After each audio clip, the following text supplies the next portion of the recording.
9ஆம் அதிகாரத்துல பார்ப்போம்.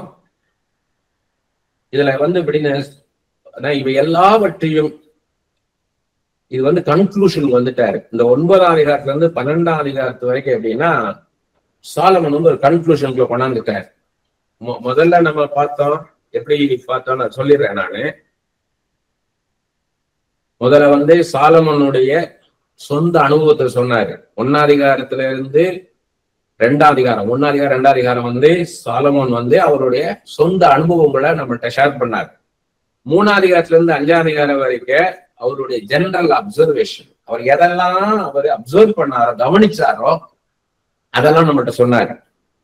6ஆம் அதிகாரம் இருந்து 8ஆவது வரைக்கும் என்னன்னா பிராக்டிக்கல் கவுன்சில், அப்படின்னா அனுபவ ரீதியாக இது இப்படி செய்தாதான் நல்லா இருக்கும், இப்படி செஞ்சா நல்லா இருக்கும்ன்றத அவரு நடைமுறைப்படுத்துறதுக்கு சொன்னார். 9ல இருந்து 12 வரைக்கும் ஃபைனல் கன்க்ளூஷன், அப்படின்னா கடைசியா காரியத்தின் கடைத்தொகைன்றார் பாருங்க, ஃபைனலா கன்க்ளூட் பண்றாரு, ஒரு முடிவுக்கு கொண்டு வர்றாரு. அதான் இனிமே பார்க்க போறது. இந்த 9ல இருந்து 12 வரைக்கும் இது என்ன சொல்றாங்க கேட்டீங்கன்னா, இவை எல்லாவற்றையும் என் மனதிலே வகையறுக்கும்படிக்கு, 9ஆம் அதிகாரம் 1வது வசனம், இவை எல்லாவற்றையும் நான் என் மனதிலே வகையறுக்கும்படிக்கு சிந்தித்தேன். நீதிமான்களும் ஞானிகளும் தங்கள் கிரியைகளுடன் தேவனுடைய கைவசமா இருக்கிறார்கள். தனக்கு முன் இருக்கிறவர்களை கொண்டு ஒருவனும் வெறுப்பியாது அறியான். எல்லாருக்கும், 2வது வசனம், எல்லாருக்கும் எல்லாம் ஒரே விதமாய் சம்பவிக்கும். சன்மார்க்கனுக்கும் துன்மார்க்கனுக்கும், நற்குணமும் சுத்தம் உள்ளவனுக்கும் சுத்தம் இல்லாதவனுக்கும், பலியிடுவனுக்கும் பலியிடாதவனுக்கும் ஒரே விதமாய் சம்பவிக்கும். நல்லவனுக்கு எப்படியோ பொல்லாதவனுக்கு அப்படியே, ஆணையிடுகிறவனுக்கும் ஆணையிட பயப்படுகிறவனுக்கும் சமமாய் சம்பவிக்கும். எல்லாருக்கும் ஒரே விதமாய் சம்பவிக்கிறது. சூரியனுக்கு கீழே நடக்கிறது எல்லாவற்றிலும் விசேஷித்த தீங்கான். ஆதலால் மனுபுத்திரன் இருதயம் தீமையினால் நிறைந்திருக்கிறது. அவர்கள் உயிரோடு இருக்கும் நாளளவும் அவர்கள் இறுதியும் பைத்தியம் கொண்டிருந்து பின்பு அவர்கள் செத்தவர்களிடத்தில் போகிறார்கள். இதற்கு நீங்களா இருக்கவன் யார்? உயிரோடு இருக்கிற அனைவரிடத்திலும் நம்பிக்கை உண்டு. செத்த சிங்கத்தை பார்க்கும் உயிருள்ள நாய் வாசி. உயிரோடு இருக்கிறவர்கள் தாங்கள் மரிப்பதை அறிவார்களே, மரித்தவர்கள் ஒன்றும் அறியார்கள். இனி அவர்களுக்கு ஒரு பலனும் இல்லை, அவர்கள் பேர் முதலாய் மறக்கப்பட்டிருக்கிறது. என்ன சொல்றாருன்னா, எல்லாருக்கும் இறப்பு உண்டு. Everybody there's a death. எல்லாருக்கும் இறப்பு உண்டுன்றாரு. இறந்த பிறகு நம்ம செய்த காரியங்களை மாற்ற முடியாது. நம்ம இறந்த பிறகு மாற்ற முடியாது. நம்ம நம்ம மாற்றிக்கொள்ள முடியாது. இப்ப ஒரு மூமெண்ட்ல நம்ம மாற்ற முடியாது. ஆல் ஆஃப் சடன்றாரு. நம்ம கற்றுக் கொடுத்த வாழ்க்கையை கர்த்தருடைய ஞானத்தின்படி வாழணும். அதான் த்ரூட்டா சொல்லிட்டு வர்றாரு பிரசங்கியர். அதுக்கு எம்பசிஸ் பண்றாரு. கர்த்தர் கொடுத்த வாழ்க்கைய ஒரு நோக்கத்தோட தரிசனத்தோடு கொடுத்திருக்கிறார். எனக்குன்னு சில டேஸ்ட கொடுத்திருக்கிறார், சில திங்கிங்க கொடுத்திருக்கிறார், சில வெறுப்பு கொடுத்திருக்கிறார். அதற்கு ஏற்ற ஒரு வாழ்க்கை எனக்கு கொடுக்கிறார். அதை நம்ம புரிந்து கொள்ளணும். உங்களை ஒரு வேலையை வச்சிருக்கிறாருன்னா இந்த வேலையை நீங்க திறம்பட செய்வீங்க, இன்வால்மெண்டோட செய்வீங்க, சக்சஸ்ஃபுல்லா செய்வீங்க, இன்ட்ரெஸ்டா செய்வீங்க அப்படின்றதுனால அந்த வேலையை கொடுத்திருக்கிறார். அதை நீங்க புரிந்து கொள்ளணும். அது இல்லாம பணத்தை மாத்திரம் நம்பி பெருசா அந்த ஜாப்ல போனா பணம் நிறைய கிடைக்கும், அந்த ஜாபுக்கு போகாதீங்கன்றார். அங்க நீங்க ஷைன் பண்ண முடியாது. இப்ப இருக்கிற வேலை உங்களுக்கு சம்பளம் குறைவா இருக்கலாம், ஆனால் திருப்தியா இருப்பீங்க. உங்களை சுற்றி இருக்கிறவங்க உங்களுக்கு நல்ல அனுசரணையா இருப்பாங்க, உங்க சுப்பீரியர் உங்களுக்கு அனுசரணையா இருப்பாங்க. நீங்க நிம்மதியா போயிட்டு நிம்மதியா வருவீங்க. நீங்க போறது வர்றது கூட உங்களுக்கு சிரமமா இருக்கலாம். நீங்க ஒரு சிரமப்பட்டு டிரான்ஸ்போர்டேஷன் சிரமமா இருக்கலாம். ஆனா அல்டிமேட்டா உங்களுக்குள்ள சமாதானமா இருக்காதான் உலகத்தை உள்ளத்திலே வைத்திருக்கிறார்ன்றாரு. நீங்க அந்த ஜாப்ல போனா நல்லா இருந்து போனீங்கன்னா ஜாப் சாட்டிஸ்பாக்சன் இருக்காது. சுத்தி இருக்கிற சரௌண்டிங்ஸ் கடுமையா இருக்கும். அந்த இருக்க கிளைமேட் உங்களுக்கு ஒத்து வராது. அவங்க அந்த கிளைமேட்னா நான் என்ன சொல்றேன்னா, சுற்றி இருக்கிற ஜனங்கள் உங்களை இம்சை பண்ணுவான், இரிட்டேட் பண்ணுவான், நேரோ மைண்டா இருப்பான். அவங்க மத்தியில இருக்க முடியாது, ரெகக்னிஷன் இல்லாம இருக்கும், ரிவார்டு இல்லாம இருக்கும். அப்ப எந்த இடத்துல இருந்தா எனக்கு நல்லா இருக்கும்ன்றத கர்த்தர் அறிவார். அதான் சொல்றாரு, மனித ஞானத்தினால நீ எதையும் கண்டுகொள்ள முடியாது, அறிய முடியாது. எல்லாருக்கும் ஒரே மாதிரி நடக்குது நீ பார்க்கலாம். சன்மார்க்கம் துன்மார்க்கம் நல்லவன் கெட்டவன் எல்லாருக்கும் ஒரே மாதிரிதான் நடக்குது, நீ பார்க்காத. கர்த்தர் இருக்கிறார், அதை மறந்துடாதன்றார். அவர்கள் சிநேகம் அவர்கள் பகையும் அவர்கள் பொறாமையும் எல்லாம் ஒளிந்து போயிட்டு சூரியனுக்குகளை செய்யப்படுது ரெண்டிலும் அவர்கள் நீ என்றைக்கும் பங்கு இல்லை, செத்த பிறகு ஒண்ணுமே இல்லைன்ட்டார். அதான் சொல்லிட்டு வர்றாரு. அது கண்டினியூஷன். நீ போய் உன் ஆகாரத்தை சந்தோஷத்துடன் பூசித்து உன் திராட்சை ரசத்தை மகிழ்ச்சியுடன் கொடி. தேவன் உன் கிரியைகளை அங்கீகாரம் பண்ணியிருக்கிறார். சொல்றாரு பாருங்க, கர்த்தர் ரெகக்னைஸ் பண்ணியிருக்கிறார் நீ செய்யற வேலைய. நீ எவ்வளவு வேலை செஞ்சிருக்கிற, அதுக்கேற்ற சம்பளம் இல்லைன்னு நினைக்காத. இவ்வளவு ஹார்ட் ஒர்க் பண்ணி இவ்வளவுதான் சம்பளமா நினைக்காத. உன்னுடைய ரிவார்டு ஆண்டவர்கிட்ட இருந்து வரும்ன்றார். நீ போய் நல்லா சந்தோஷமா வாழுன்றார். கர்த்தர் கொடுத்த வாழ்க்கை நீ சந்தோஷமா வாழு, வருத்தத்தோட இருக்காதுன்றார். உன் சூழ்நிலையை கர்த்தர் அறிவார். உன் வஸ்திரங்கள் எப்பொழுதும் வெள்ளையாயும் உன் தலைக்கு எண்ணெய் குறையாதான் இருப்பதாக. ஏன்னா பரிசுத்தமா இருக்கிறத சொல்றாரு. இன்னொன்னு, கர்த்தருடைய கிருபை, கர்த்தருடைய தயவு, அதான் உன் தலைக்கு எண்ணெய் குறையாதான் இருப்பதாகன்னா உனக்கு வந்து ஆண்டவர் வச்சிருக்கிற நன்மைகள், பரலோகத்தில் வருகிற ஆசீர்வாதம், சந்தோஷமா சமாதானமா வச்சிருக்கிறார். அதான் யோசிப்பார் என்றார். கர்த்தர் நீ அறிஞ்சு வச்சிருக்கிறீ, அதுவே பெரிதான காரியம் என்றார். அதான் சொல்லிட்டே வரார் சிங்கி முழுக்க. ஆண்டவரை அறிந்து கொள், சூரியனுக்கு கீழே எல்லாமே உனக்கு மறைந்து போகும், வேகமாக ஓடிடும் இந்த வாழ்க்கையில. இதை பார்க்காத, நிரந்தரமான தெய்வத்தை பார். அவர் வருவார், உன் கூட இருந்து இந்த உலகத்தை கடந்து பரலோகத்துக்கு ஒன்று எடுத்து செல்வார். அவரையே பார்த்துட்டு போன்றதுதான் பூரா சொல்லிட்டு வராரு. சூரியனுக்கு கீழே தேவன் உனக்கு நியமித்திருக்கிற மாயான நாட்கள் எல்லாம் நேசிக்கிற மனைவியோடு நிலையில்லாத இந்த ஜீவ வாழ்வை அனுபவி. இந்த ஜீவனுக்குரிய வாழ்வில் நீ சூரியனுக்கு படுகிற பிரயாசத்திலும் பங்கு எதுவே. நீ செய்யும்படி உன் கைக்கு நேரில் எதுவோ அதை உன் பலத்தோட செய். நீ போகிற பாதாளத்திலே செய்யும் வித்தியும் அறிவு ஞானம் இல்லை என்றார். உனக்கு கொடுத்திருக்கிற லைஃப்ல சந்தோஷமா வாழ்கின்றார். நீதிமொழிகள் 18:22 பார்க்கிறோம். மனைவியை கண்டடைகள் நன்மையானதை கண்டடைகிறான், கர்த்தரிடத்தில் தயவும் பெறுகிறான். நிறைய பேர் தனக்கு இருக்கப்பட்ட மனைவியை பார்க்காம வேலையை பெருசா பார்த்துக்கிட்டு இருப்பாங்க. ஆபீஸ் வேலையை வீட்டுல வந்து உட்காந்து செஞ்சுட்டு இருப்பாங்க. நீ ஒர்க் ஃப்ரம் ஹோம் வேற இருக்குது, உட்காந்து வீட்டுல வேலை வேலை வேலை வேலையை விட்டு வீட்டுக்கு வந்தாலும் வேலையை குறிச்சே யோசிச்சுட்டு இருப்பாங்க. அங்க யாரு யாரு என்ன ஏது அதையே பேசிட்டு இருப்பாங்க. வேலையை விட்டாச்சா அதை விட்டு வெளியே வந்துடணும், அவ்வளவுதான். வீடுனா வீடுதான் முழுக்க. முன்னாடி இருக்கிற மனைவி பிள்ளைகளை பாருன்ற அந்த வாழ்க்கையை பாரு. இதை மிஸ் பண்ணாத. எதையோ நினைச்சு அங்க இருக்க ஒரு அங்க டிஸ்கம்ஃபர்ட், அங்க வந்து அசௌரியமான சூழ்நிலை வந்து இங்கேயும் அசௌரியமா இருக்காத. அது என்ன ஆகுதுன்னா அழகா சொல்றாரு. அது பல்வேறு இடங்கள்ல சொல்லிட்டு வர்றாரு. அது உள்ள அண்டர்லைன்ல வரும். அது நீங்க நல்லா அப்படியே படிச்சு பாத்தீங்கன்னா, நான் ஃபுல் டெப்த் நான் போகல. நான் அப்படியே சொல்லிட்டு போய்கிட்டு இருக்கேன். நான் இது ஃபுல் டெப்த் போனா இதெல்லாம் ஒரு வாரம் கான்ஃபரன்ஸ் மாதிரி நடத்த வேண்டிய இது. இதெல்லாம் உட்கார்ந்து அப்படி பேச வேண்டிய விஷயங்கள் இது. நல்லா ரெஸ்ட் பண்ணி ரிலாக்ஸ் பண்ணி பேச வேண்டிய காரியம் இது. ஒரு 2 hours செஷன் நடந்தா அதுக்கப்புறம் ஒரு 1 hour ரெஸ்ட் பண்ணி திரும்ப 2 hours உட்காரணும். அப்பதான் இதெல்லாம் நடத்த முடியும். இது வந்து பாத்தீங்கன்னா அவர் என்ன சொல்லிட்டே வராருங்கன்னா, பிரசன்ட் உனக்கு கொடுத்திருக்கிற லைஃப பார், உன் லைஃப நீ பாருன்றார். கூடா இருக்காத, ஓப்பன் யுவர் ஐஸ். கர்த்தர் கொடுத்த வாழ்க்கை, இயேசு கிறிஸ்து இருக்கிறார், நீங்க இருக்கிறீங்க. கர்த்தர் கொடுத்த வாழ்க்கை இயேசுவே இது என்ன அப்படின்னு கேட்டீங்கன்னா அவர் உங்களுக்கு சொல்லிக் கொடுப்பாரு. ஏன் இப்படிப்பட்ட மனைவி உனக்கு கொடுத்தாரு, எப்படிப்பட்ட பிள்ளைகளை உனக்கு கொடுத்தேன், ஏன் இந்த ஜாபை கொடுத்தேன், எதுக்காக உனக்கு இந்த டேலண்ட்டை கொடுத்தேன், எதுக்காக இப்படிப்பட்ட எஜுகேஷன் கொடுத்தேன், எதனால இந்த என்விரான்மெண்ட் ஒன்று வச்சிருக்கிறேன், உன் பாஸ்ட்லயும் அப்படி வச்சிருந்தேன், உன் பிரசன்ட் வச்சிருக்கிறேன். பெரிய அற்புதம் என்னன்னு கேட்டீங்கன்னா, அதிசயம் கிடைக்கிறா, ஃபியூச்சரை சொல்லுவார். ஃபியூச்சரை சொல்லுவார். வரும் காரியங்களை என்னிடத்துல கேளுங்கன்னு சொல்லிட்டார். ஃபியூச்சர் உங்களுக்கு சொல்லிக் கொடுப்பார். உங்க டெஸ்டினேஷன் தெரிஞ்சிடும். டெஸ்டினேஷன் தெரியாதவங்க தான் குழம்பிட்டு உட்கார்ந்துருப்பாங்க. என்னுடைய ஃபைனல் என்னன்னு தெரிஞ்சிச்சுன்னா, இதுதான் என்னுடைய கோல், இதுதான் ஃபைனலா நான் பண்ண பிரச்சனையே கிடையாது. இப்ப எங்க இருக்கிறேன், நான் என்ன மாதிரி டைரக்ஷன்ல போய்கிட்டு இருக்கிறேன், டைரக்ட் ஆக மாட்டேன். நான் போய்கிட்டே இருப்பேன். எனக்கு நிச்சயமாக நான் ரீச் ஆகிடுவேன்னு தெரியும். எனக்கு கர்த்தர் நீ ரீச் பண்ண வைப்பார். Is God of destination. என்னை ரீச் பண்ண வைப்பார் அவரு. அந்த நிச்சயம் நமக்கு இருக்கும். அதான் சொல்றாரு 10:11 பாத்தீங்கன்னா, செய்யும்படி நீ கைக்கு நேரில் எதுவோ அதை உன் பலத்தோட செய். நீ போகிற பாதத்தை செய்யும் அறிவு ஞானம் இல்லை என்ற. உங்களுக்கு எது வாய்க்கோ அதை செய்யுங்க. உங்க கை இப்ப கர்த்தர் இந்த வேலை தான் கொடுத்துருக்காரு, அந்த வேலையை பாருங்க. இந்த வீட்டை தான் கொடுத்துருக்காரு, அந்த வீட்டுல இருங்க. இப்ப என்ன கொடுத்துருக்கிறோம், இது கர்த்தர்கிட்ட இருந்து உங்களுக்கு வந்தது, அது சந்தோஷமா இருங்கன்றாரு. உங்களுக்கு என்ன முடியுமோ அதை செய்யுங்கன்றாரு. நான் திரும்பி கொண்டு சூரியனுக்கு கீழே கண்டதாவது 11வது வசனம் சொல்றாரு பாருங்க. ஓடுகிறதுக்கு வேகம் உள்ளவர்களின் வேகமும், யுத்தத்திற்கு சௌரியவான்களின் சௌரியமும் போதாது, பிழைப்புக்கு ஞானமுள்ள ஞானமும் போதாது, ஐஸ்வர்யம் அடைத்ததற்கு புத்திமான்களின் புத்தியும் போதாது, தயவு அடைகிறது வித்துவான்களின் அறிவும் போதாது, அவர்கள் எல்லாருக்கும் சமயமும் தேவ செயலும் நேரிட வேண்டும்ன்றார். அவர் திறமசாலிகள், பணக்காரர்கள் எதையும் சாதிச்சிட முடியாதுன்றார். திறமையா இருக்கிறதுனால எதையும் சாதிச்சிட முடியாது, பணம் இருக்கிறதுனால எதையும் சாதிச்சிட முடியாதுன்றாரு. இது நம்ம பாதிக்கக்கூடாதுன்றார். நம்மளுடைய திறமையோ பணமோ நம்மள ஆளுகை செய்யக்கூடாது. நம்ம எப்படி இருக்குன்னு மனிதர்களையும் பார்க்க கூடாது. பணக்காரர்களை பார்த்து திறமைசாலிகளை பார்த்து நம்ம அப்படி இல்லையே நினைக்க கூடாது.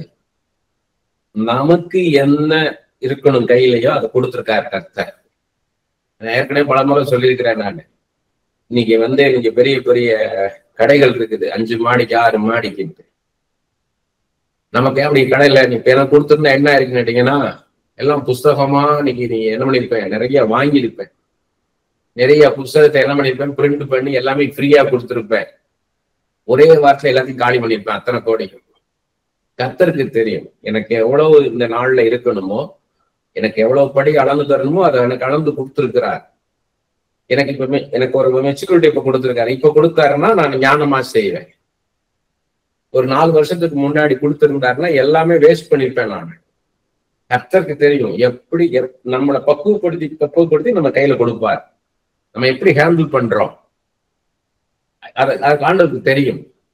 அது மாதிரி நடத்துவார் நம்மளை. அதான் சொல்றாரு, மனிதர்களை பார்க்காம நம்ம கர்த்தரையை நோக்கி பார்க்க வேண்டும்ன்றதுதான் சொல்றாரு. உன் திறமை இருக்கிறதுனால அதெல்லாம் நினைச்சிடாத. நீ முன்னாடி பாத்தீங்கன்னா டெண்டுல்கர் அவர் பீக்ல இருக்கிற டைம் 100+ தான் எல்லா கேமும். பாத்தீங்கன்னா அப்ப நல்லா ஜெயிச்சிருவாரான்னு கேட்டீங்கன்னா டென்ஷனோட தான் போவார். அவருக்கு தெரியாது அன்னைக்கு அவர் 100+ எடுக்கும் தான் உள்ள போவார். ஃபர்ஸ்ட் பாலே அவுட் ஆயிடுவார்.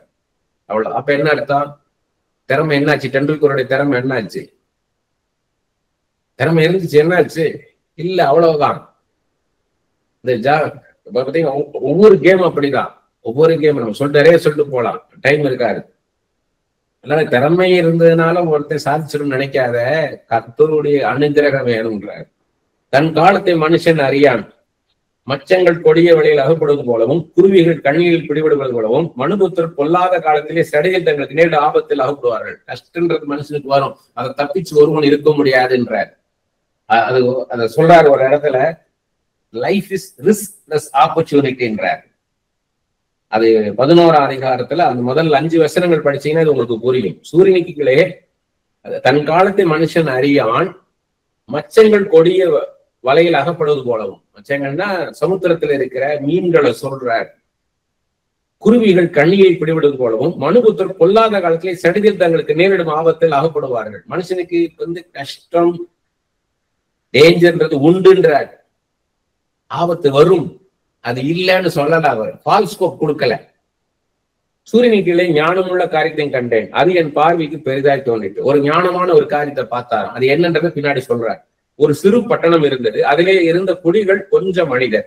அதற்கு விரோதமாய் ஒரு பெரிய ராஜா அதை வளைந்து கொண்டு அதுக்கு எதிராக பெரிய கொத்தளங்களை கட்டினான். அப்படின்னா ஃபுல் ஆக்குபை பண்ணிட்டான், சுத்தி சரௌண்ட் பண்ணிட்டான். யாரும் இங்க இருந்து வெளியே வர முடியாதபடிக்கு அதை சுத்தி வளைஞ்சு கொண்டுட்டான், வளைச்சு பிடிச்சிட்டான். சுத்தி அரண் மாதிரி வந்துட்டான். அதுல இவங்க வெளியே போக முடியாது. அதுல ஞானமுள்ள ஒரு ஏழை மனிதன் இருந்தான். அவன் தன் ஞானத்தினாலே அந்த பட்டணத்தை விடுவித்தான். அதுல ஞானமா ஒரு மனுஷன் தான். அவன் போய் என்ன பண்ணிட்டான், அந்த ராஜாட்ட எப்படியோ பேசியோ தான் செஞ்சு விடுவிச்சிட்டான் ஞானத்தினாலன்ற. அந்த பட்டணத்தை விடுவித்தான். ஆனாலும் அந்த ஏழை மனிதனை ஒருவரும் நினைக்கவில்லை. அப்படி நல்லது செஞ்சாலுமே ஞானமா ஒரு காரியத்தை இங்க செஞ்சு ஒரு விஷயத்துல ஒருத்தரை காப்பாத்தினாலும் உங்களை மறந்துடுவாங்கன்றதான் சொல்றாரு. ஆகையால் ஏழையின் ஞானம் அசட்டை பண்ணப்பட்டு அவன் வார்த்தைகள் கேட்கப்படாமல் போனாலும் பலத்தை பார்க்கலும் ஞானமே உத்தமம் என்றேன். அப்ப நீங்க ஞானமா ஒரு காரியத்தை செய்யறீங்க, நீங்க போட்டு சண்டை போட்டு சத்தம் போட்டு பேசி சண்டை போட்டு வாக்குவாதம் பண்ணி விவாதம் பண்ணி ஒரு காரியத்தை சாதிக்கிறது காட்டிலும் ஞானமா செய்கின்றார், புத்திசாலியா நடந்துகோன்றார். அதான் சொல்றார், பலத்தை பார்க்கலும் ஞானமே உத்தமம் என்றேன். Wisdom is better than the strength what you have. உன் திறமையினால நீ எதுவும் செஞ்சுட்டு நினைக்காத, யோசித்து செய்கின்றாரு. யோசித்து புத்திசாலியா நடந்து கொள்ளு. நீங்க அது அழகா எங்க பார்க்கலாம்னு கேட்டீங்கன்னா, தாவீது இறக்க போகும்போது அந்த டெத் பெட்ல சாலமன்ட்ட சொல்றார், யாரை எப்படி ஹேண்டில் பண்ணணும்னு சொல்றார். சீபான்ற ஒருத்தனை சொல்றார், அவன் எப்படி நயவஞ்சமா நடந்துகிட்டான். இந்த மாதிரி சீமையின் ஒருத்தனை சொல்றார், அவன் எப்படி வஞ்சகமா நடந்தான் தன்னிட்டு. அதே மாதிரி பசிலான்ற ஒருத்தர் நல்ல கேரக்டர் சொல்றாரு. என் கஷ்ட காலத்துல ஹெல்ப் பண்ணா அவனுடைய குமாரர்கள் கிங்கான் ஒருத்தன், அவனை நல்லா பார்த்துக்கோன்றாரு. ஆனா அந்த சீபாவையும் சீமையையும் சும்மா விட்டுறாத, நான் ஒருத்தனை அழிக்க கூடாது, ஏன்னா அவன்கிட்ட மன்னிப்பு கேட்டதுனால, என்னை மன்னிச்சுக்கோ தப்பு பண்ணிட்டு அவங்க கேட்டதுனால அந்த நேரத்தை நான் மன்னிச்சிட்டேன், ஆனா அவங்களை சும்மா விட்டுறாதன்றார். ஞானமா அதை செய்கின்றார், ஹேண்டில் பண்ணுன்றார்.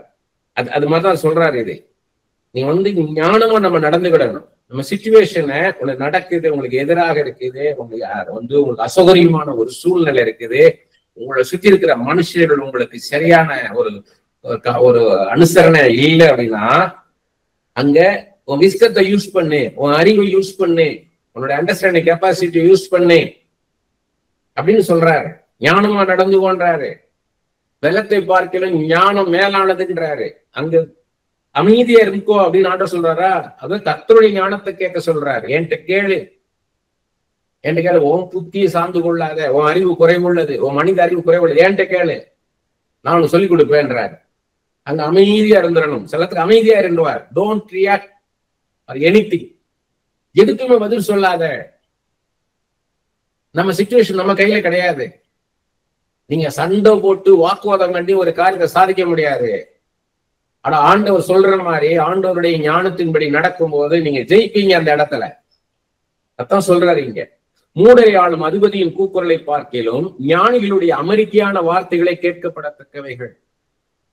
அவன் எவ்வளவு பெரிய லீடரா இருந்தாலும், அவன் ஃபூலிஷா இருந்தானா, அவன் என்னதான் பெருசா பண்ணாலும் அதெல்லாம் நிக்காதுன்ற. நீங்க ஞானிகள் அமைதியா இருந்து சொல்ற வார்த்தைகள் இருக்கு பாருங்க. ஞானிகளுடைய அமெரிக்கையான வார்த்தையை கேட்பட்டீங்கன்னா, ஒருத்தன் ஒரு ராஜாவா இருக்கிறான், அதிகாரத்துல இருக்கிறான், அவன் ஃபூலிஷா பேசுறான்னா நீ அதுக்கு ரியாக்ட் பண்ணாதன்றாரு. அதெல்லாம் கேட்டுட்டு இருக்காத. அவன் ஞானியா இருந்து சொல்றான்னா, அவன் சொல்லக்கூடிய வார்த்தைகள் ஞானமா இருக்கா, அதுக்கு அப்ப என்ன அர்த்தம்? ஃபூலிஷா பேசுறதுக்குலாம் நீ ரியாக்ட் பண்ணாத. Don't listen, don't பாதர்ன்றாரு.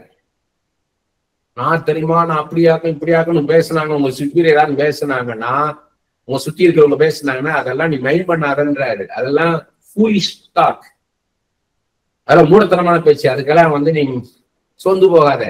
ஞானமா பேசுறாங்களா அதை கேளு, ஆனா அதுக்கு உனக்கு யூஸ்ஃபுல்லா இருக்கும். யுத்த ஆயுதங்களை பார்க்கலும் ஞானமே நலம். பாவியான ஒருவன் மிகுந்த நன்மையை கெடுப்பான். யுத்தம் பண்ணாத, அதெல்லாம் தேவையில்லைன்றார். சண்டை போடாதங்கிறத சொல்றாரு. அதுதான் சொல்ற. நமக்கு அப்ளை பண்ணி பார்க்கணும். இது நம்ம போய் யாருடைய வார்க்கு போக போறது இல்லை. நம்ம கிங்கும் கிடையாது, குயினும் கிடையாது. அப்ப இதை நம்ம லைஃப்க்கு அபியாசப்படுத்தி பார்க்கணும்.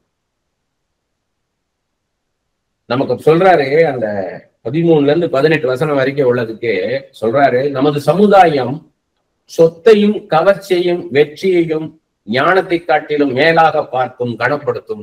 இன்னைக்கு இருக்கிற பிரசன்ட் வேர்ல்ட் அப்படிதான் பாப்புலாரிட்டியை பார்க்கும், சக்சஸ்ஃபுல்லா இருக்கிறவங்கள பார்ப்பாங்க. ஆனா அதுக்கு பிஹைண்ட்ல இருக்கக்கூடிய விஸ்டத்தை பார்க்க மாட்டாங்க. அதை பார்க்கணும். ஞானிகள் ஏழைகளா இருப்பதனால் இப்படி நடக்குதுன்றார். ஏன் அப்படி பாக்குறாங்க ஜனங்க அப்படின்னா, ஞானமா இருக்கிறவங்க கஷ்டப்படுறாங்க. அதனால என்ன ஆகுதுன்னா, ஃபூலிஷ் பீப்புளா இருந்தாலும் அவங்க நல்லா இருக்காங்களேன்னு பாக்குறாங்க. ஆனா இவங்களுடைய முடிவு என்ன அதை பாரு. காரியத்தின் தொடக்கத்தை பார்க்கிறோம், முடிவு நல்லதுன்னு அதான் சொல்றாரு. அவங்க எண்டு எப்படி இருக்குன்னு பாருங்கன்றாரு. நீ சம்பாரிச்சவங்களை எல்லாம் நீங்க பார்க்கணும். நீங்க கஷ்டப்பட்டு அவங்கள மாதிரி கஷ்டப்பட்டது கிடையாது. அவ்வளவு கஷ்டப்பட்ட ஒரு குடும்பம், அவங்கள மாதிரி யாரும் சம்பாதிக்க முடியாது. இந்தியாவிலே அப்படி சம்பாதிக்கணும், அப்படி சம்பாதிச்சாங்க. ஒரு ஒரு ஒரு ஒரு நல்ல சாப்பாடு சாப்பிடுறது கூட முடியாது. மிகைப்படுத்தி பேசல. சில வருஷங்களுக்குள்ளாக அவங்களுடைய உயர்வு எங்க போயிடுச்சுன்னா, வீடுகள், ஏராளமான வீடுகள், சொத்துன்னா அவ்வளவு சொத்து, வருமானம் அவ்வளவு சொத்து, போகாத நாடுகள் கிடையாது. ஆனா ஒரு நாள் எல்லாம் போயிடுச்சு. ஒரு பிசினஸ் பண்ணணும்ன்றதுக்காக மொத்தமா இருக்கிறதுலயே இந்தியாவில உள்ள பெரிய பணக்காரனோட மோதினாங்க. அந்த ஏலத்தை எடுத்தாங்க. அவ்வளவு கோடிகள் அதுல உள்ள போட்டாங்க. எல்லாமே போயிடுச்சு. வாழ்க்கையை முடிகிற அளவுக்கு, முடிச்சுக்கிற அளவுக்கு போயிட்டாங்க. போய் கர்த்தர் காப்பாத்தினார். மீனிங்லெஸ், எம்டினஸ், வேனிட்டி, மாயை அப்படின்னு சாலமன் அதான் சொல்றாரு.